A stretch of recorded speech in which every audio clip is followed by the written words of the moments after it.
बिहार विधानसभा चुनाव में महागठबंधन को हार का सामना करना पड़ा है।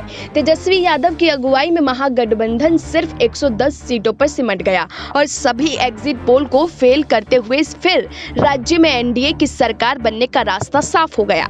चुनाव के दौरान महागठबंधन ने कुछ ऐसे मुद्दों को छुआ जो उन पर ही भारी पड़ गए। इनमें सबसे बड़ा मसला था शराबबंदी का। महागठबंधन की ओर से लगातार कहा गया कि अगर उनकी सरकार बनती है तो राज्य में शराब की बिक्री शुरू की जा सकती है, जिसका असर उल्टा पड़ता दिखाई दिया। आंकड़ों के अनुसार महागठबंधन ने पहले चरण में बेहतर प्रदर्शन किया, लेकिन दूसरे और तीसरे चरण में एनडीए को बढ़त मिल गई।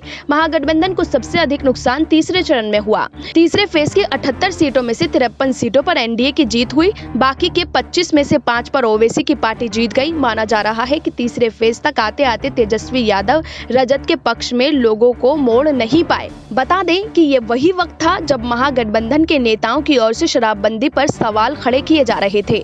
दरभंगा की सीट पर रजत की ओर से चुनाव लड़ने वाले अमरनाथ गामी ने कहा था कि अगर राज्य में महागठबंधन सत्ता में लौटती है तो फिर शराब बिक्री शुरू की जा सकती है। गुजरात की तर्ज पर कोटा सिस्टम लाएंगे। इतना ही नहीं, कांग्रेस पार्टी ने तो अपने मैनिफेस्टो में शराबबंदी के निर्णय की समीक्षा तक की बात कह डाली थी।